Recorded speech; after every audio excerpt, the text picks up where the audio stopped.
जब हरी माया से आंख मिलाओगे ना, इतने में तो तुम्हारा होश उड़ा देंगे।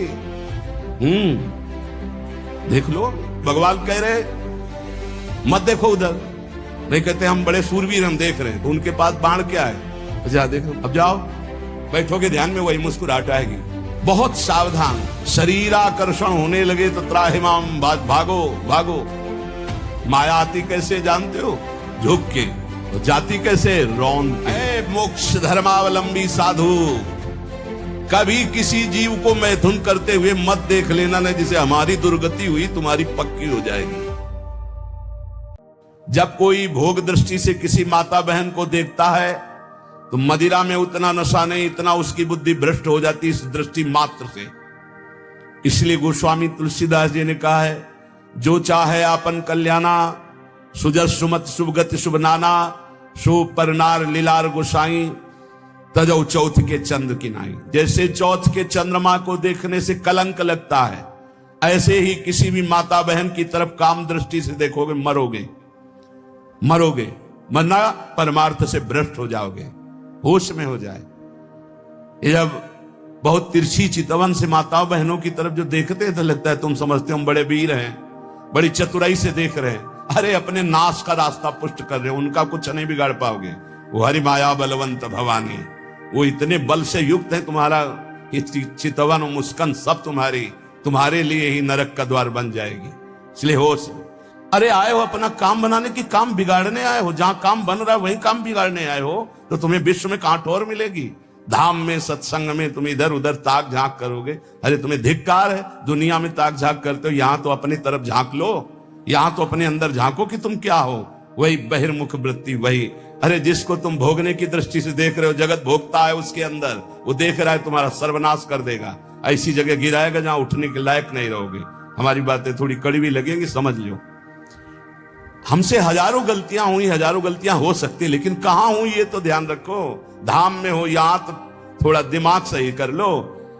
कह रहे हैं उन्मत्तमेव कुरुते योषित दृष्टैव। जब हरी माया से आंख मिलाओगे ना, इतने में तो तुम्हारा होश उड़ा देंगे। देख लो, इनकी कह रहे उन्मत्तमेव कुरुते योषित दृष्टैव। भगवान कह रहे मत देखो उधर। नहीं कहते हम बड़े सूरवीर हम देख रहे हैं, तो उनके पास बाण क्या है? अच्छा देखो, अब जाओ बैठोगे ध्यान में, वही मुस्कुराहट आएगी। बहुत सावधान। शास्त्रवेत्ता जो महापुरुष कहते हैं, तो क्या श्रीपाद ने देखा है क्या? संत जन जो कहते हैं, अभी अब वो प्रक्रिया नहीं पता है, मन को जोड़ दिया तो जैसा तुम्हारे मन में चल रहा है वैसी पूरी अपने मन की बात कहते हुए वैसे ही बता देंगे। उन्मत्त में वो कुरते योषित दृष्टि दुष्ट मदिरेव। ये और कोई नहीं है, वही मोहिनी ठाकुर है जिसके तुम दास बनने निकले हो। बड़े प्रवीण बनते हो, वो कहते हैं संभाल के रखो दृष्टि। कैसे संभालो? बोले यो माम पश्यति सर्वत्र सर्वम च मयि पश्यति तस्याहम न प्रणश्यामि सच में न प्रणश्यति। ऐ मेरे साधक, ऐ मेरे दास, मेरे स्वरूप को देखो। एक भी देवता मोहिनी ठाकुर से मोहित नहीं हुआ था, क्योंकि पता था मेरा ठाकुर है। जब किसी माई दाई बहन को देखो तो उसके चरणों की तरफ देखो। गोरे गोरे चरणारविंद मेरी प्रियाजू के, मेरी प्रियाजू की सखियों के बलिहारी है प्रभु। और अगर तुम सूरवीर बन के आंख में आंख मिलाए तो कह रहे उन्मत्त में वो कुरते योषित दृष्टैव दुष्ट मदिरेव। आपकी बात क्या है? हम एक महात्मा की बात बता रहे हैं। इतना भजन कर रहे थे कि शरीर की शुद्धि नहीं थी, पूरे शरीर में दीमक लग गई थी। शरीर है ये दिखाई नहीं दे रहा था, केवल आंखें बीच बीच में खोल लेते थे तो दीमक झड़ जाती थी। च्यवन ऋषि, उनका नाम च्यवन ऋषि था। बहुत समय हो गया, प्रसंग नहीं पढ़े। तो एक राजा की राजकुमारी अपनी सखियों के साथ उधर से निकली। तेजोमयी आंखें ऐसे ज्योतिर्मयी चमक रही थी। उनका ये बहुत चमकती हुई क्या है ये, और ऊपर से सब दीमक लगी हुई थी। तो ऐसे एक काटा टाइप लिया ऐसे तिनका, और ऐसे ऐसे मारा, तुमसे रक्त निकलने लगा। अब वो तो कांप गई कि रक्त कैसे निकला। अब सबके मलमूत्र बंद कर दिए, पूरे राजा से लेकर जितना परिकर, जितनी सेना, सबके च्यवन ऋषि ने। हाहाकार मच गया। तो उनमें कुछ विद्वान लोग भी साथ थे। उन्होंने कहा किसी ब्रह्म ऋषि का अपराध है। ढूंढा गया अपराधी कौन है, यहां वन में किसी ऋषि का अपराध। तब राजकुमारी ने कहा कि अगर कोई ऐसी बात है तो मेरे द्वारा अपराध शायद बना है।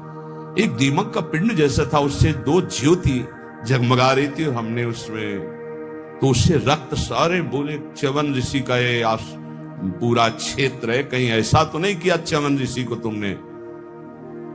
चलो आगे गाय और ब्राह्मण करके च्यवन ऋषि से बंधना। महाराज सबकी लघुशंका सोच खोल दो। बंद कर दिए सबके। अब कितनी देर भाई, 6 घंटे 8 घंटे में सबके। महाराज शर्त कैसे खुलेगी आप बस बताओ। शर्त सुकन्या, राजकुमारी का नाम सुकन्या, सुकन्या दे दो। राजकुमारी से कहा अब राजकुमारी ना कैसे, अपराध तुमने किया ऋषि की सेवा में, तुम्हें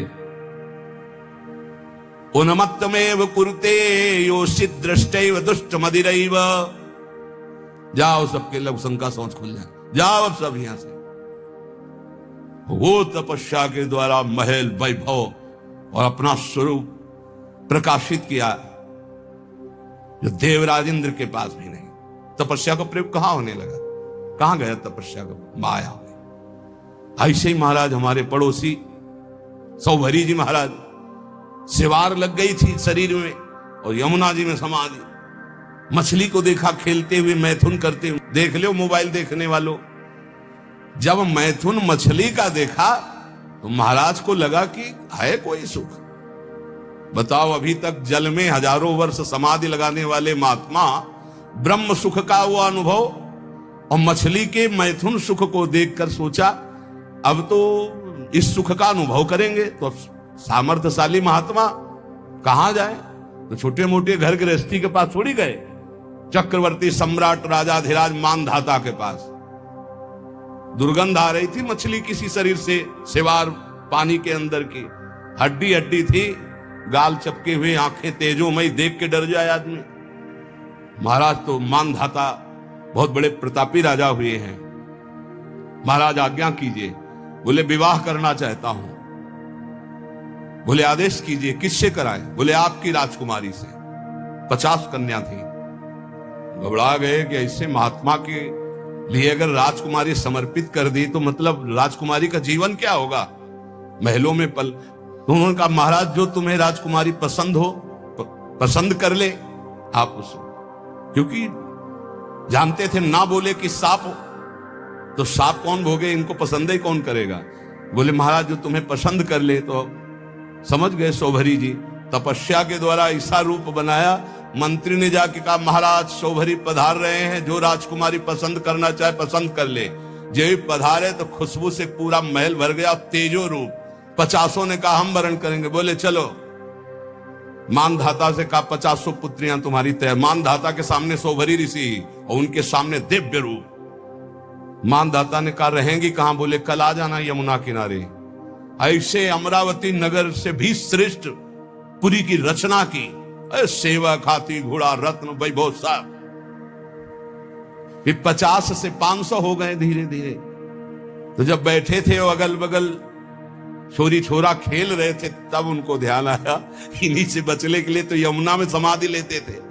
तब उन्होंने एक श्लोक गायन किया, संगम त्यजेत मिथुन व्रतिनाम मुमुक्षु सर्वात्मना न विसजेत बहिरेन्द्रियाणि एकश्चरण रहश्चित्त मनंत से युंजीत तद व्रतिषु साधिषु चेत प्रसंगः।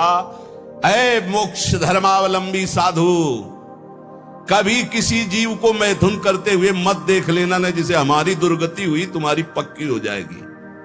मोबाइल वाले, क्योंकि ऐसे थोड़े जल्दी सहसा दृष्टि नहीं जाएगी, पर मोबाइल में एकांत में चली जाएगी, चिटकिनी बंद।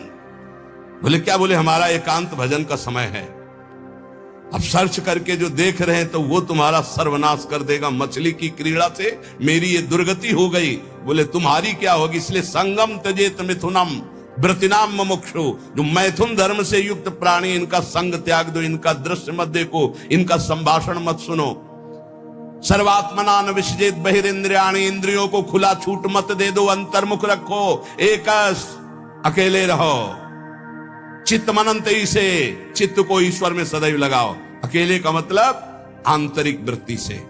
गुफा में भी प्रपंची बहुत समाज में ही रहता है, और प्रपंच में रहता हुआ साधक भी अकेला रहता है। सदैव चित्त को अपने इष्ट में लगाते रहो, किसी का संग न करो, और संग करो तो किनका? तद व्रतेषु, जो भगवत व्रत धारण करने वाले साधु जन हैं, भक्त जन हैं, उनके बीच में रहो। ये बाढ़ है, इस बाढ़ के अंदर बच जाओगे। साधु समाज की बाढ़ में बहुत बचत होती है। अगर हम गिरने जा रहे हैं तो दूसरा हमें थाम लेगा।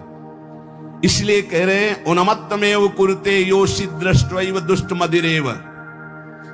दृष्टि मिलाना बंद कर दो, दृष्टियैव दुष्ट मदिरेव। बस गए, पाताल का रास्ता पक्का। 5 बाण है उसके, 5 संधान कर दे तो शंकर की समाधि भंग कर दी। तुम तो जीव हो, शिव की समाधि भंग कर दी। औरों की तो बात जाने दो, अपने स्वरूप में आ जाए काम ना। हाँ, तो जो ब्रह्म में देखत रहे, देखें चराचर नारीमय, जे ब्रह्म में देखत रहे। अबला बिलो कई पुरुषमय, पुरुष सब अबलामयम, दुई दंड भरी ब्रह्मांड भीतर काम कौतुकयम। कोई साधारण वीर है? देवाधिदेव महादेव की समाधि भंग कर दी। तब उन्होंने कहा कि त्रिभुवन में ऐसा कौन? तो देखा आम के पेड़ में छुपा बैठा, तीसरा नेत्र खोला, राख का ढेर हो गया। अब वो तो शिव हैं, तुम्हारे है तीसरा नेत्र? दुई है, तीसरा तो बंद है तो सबके तीसरा नेत्र ज्ञान नेत्र। ज्ञान से काम भस्म हो जाएगा। या प्रेम नेत्र खुले हृदय में, और या बुद्धि में ज्ञान चक्षु, वो गुरुदेव की कृपा से खुलते हैं। अज्ञान तिमिरांधस्य ज्ञानांजन शलाकया चक्षुरुन्मीलितम मेन तस्मै श्री गुरुवे नमः। ए भाई, मान लो ऐसे बात करो जब बात करना हो। ये बहुत ही सावधानी की प्रार्थना कर रहा हूं। निज अनुभव ये कहूं खगेशा, पक्का जरा सी भी चूक हुई तो जीवन भर पछताना पड़ेगा। ये ऐसा घाव है, ये ऐसा दलदल है, ये ऐसी फिसलन है, ये ऐसी डूबन है जिससे निकल पाना मुश्किल है।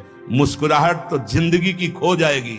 जो आनंद की मुस्कुराहट के लिए निकले हो, नष्ट हो जाओगे। इसलिए इसे सौभाग्य मत समझना कि बड़े भाग मानुष तन पावा, वो मिल गया सौभाग्य। ऐसे सिखाता है मन। जिंदगी हो गई, सुख नहीं मिला, हे प्रभु तुम कहां हो? ये तो ढूंढते ढूंढते थक गया, लेकिन अब सुख मिला है। माया बहा ले जाएगी। आओ प्यारे, इधर आओ। कहां हमारे पाले में आओ? कहां निकले जा रहे हो? हरि की तरफ। इधर आओ। अम्मा अब तो हरि की तरफ जाने दो। अच्छा तो जाओ। अम्मा जननी सम जानही पर नारी। जाओ जाओ जाओ। अम्मा तो बच गए, और अम्मा के सिवा और कुछ देखा तो मारे जाओगे। सब में मात्र भाव, जैसे अपनी सगी अम्मा को ऐसे देखो, चरणों की तरफ। अतिवन सती रसज्ञा हा वृंदारण्य किन्नु में भविता। वृंदावन वास करना इसीलिए बहुत कठिन है। वृंदावन अब क्या उपाय हो सकता है? जिसकी दृष्टि खराब हो गई है, समझ जाओ, सत्संग है, समझ जाओ। बहुत खतरनाक खेल है, इससे ज्यादा खतरनाक खेल नहीं। हाथ जोड़ के, मुस्कुरा के, प्रणाम करके प्रणाम करवा देंगी, ऐसी प्रबल माया है। हाथ जोड़ना पड़ेगा, घुटने टेकना पड़ेगा, रोना पड़ेगा, फिर भी क्षमा नहीं होगी। माया आती कैसे जानते हो? झुक के। और जाती कैसे? रौंद के। ये शब्द याद रखो। सौभाग्य मत मान लेना। बड़े भाग मानुष तन पावा, सुर दुर्लभ सदग्रंथन गावा। साधन धाम मोक्ष कर द्वारा, साधन धाम मोक्ष कर द्वारा। अति दुर्वारा इंद्रिय वैरिण आमर्दयन्ति सततम माम। बद्ध्वा बद्ध्वा त्यार्ति दकारायाम हा हरे परित्राही। ये पीड़ा देने वाली दुष्ट इंद्रियां कारागार की तरह मुझे बंदी बनाना चाहती हैं। ऐसा ही है। सब कोई देख लो अपनी अपनी इंद्रियों को।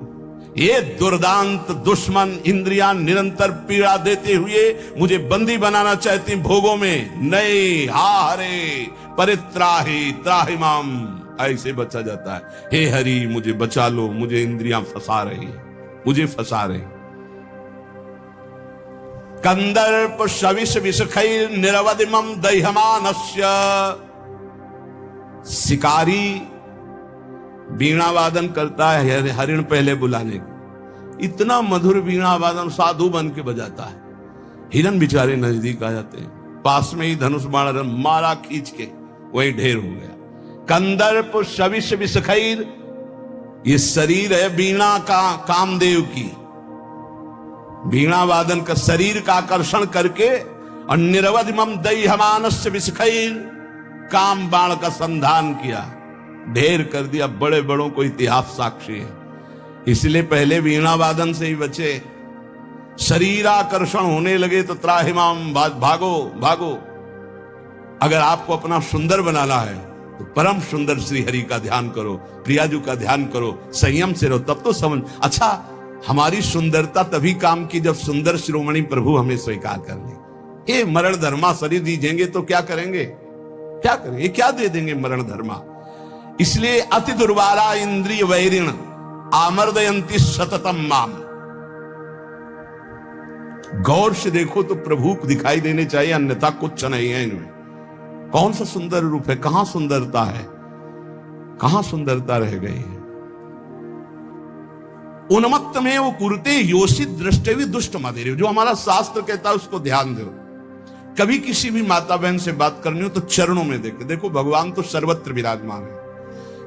जिस समय भगवान ब्रह्मा जी ने सृष्टि रचना प्रारंभ की तो सनक सनंदन सनातन सनत कुमार प्रकट हुए, उनसे कहा सृष्टि रचो, बोले शब्द ही नहीं, ये शब्द ही नहीं, हमारी सृष्टि में ही नहीं, हमारे चिंतन में ही नहीं।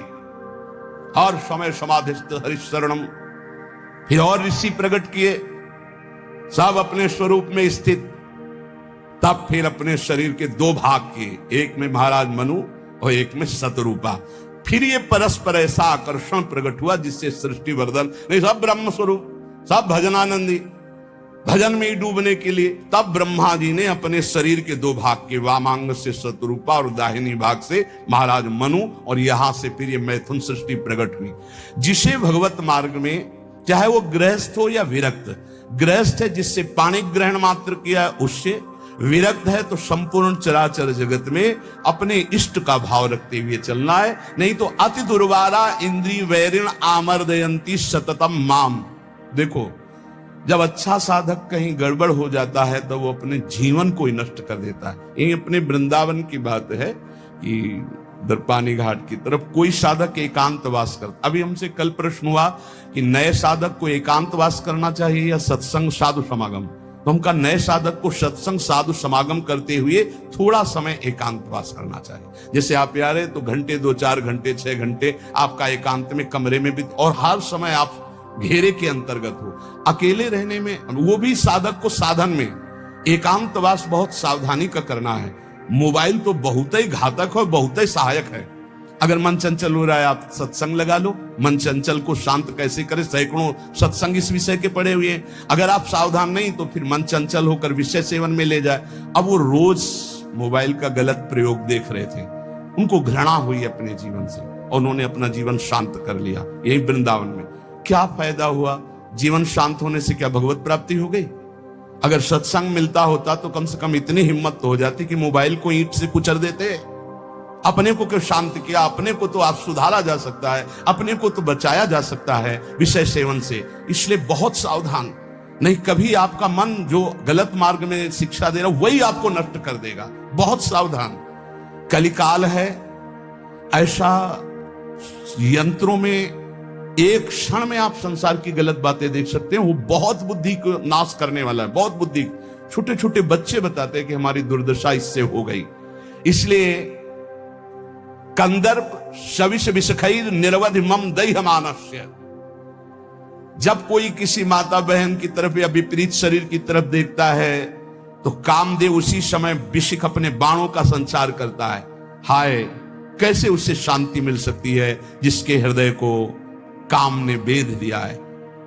क्योंकि सतत चिंतन उसका चालू हो जाता है और बड़ी दुर्दशा हो जाती है, बड़ी दुर्दशा हो जाती है। मतलब इतना दुर्दशा और किसी विकार से नहीं होती जितनी काम विकार से होती है। इसलिए गोस्वामी जी ने भगवान से प्रियता के लिए मांगा है, काम ही नारी प्यारी जिम लोभी जिम प्रियदाम। तो उपासक सावधान रहे।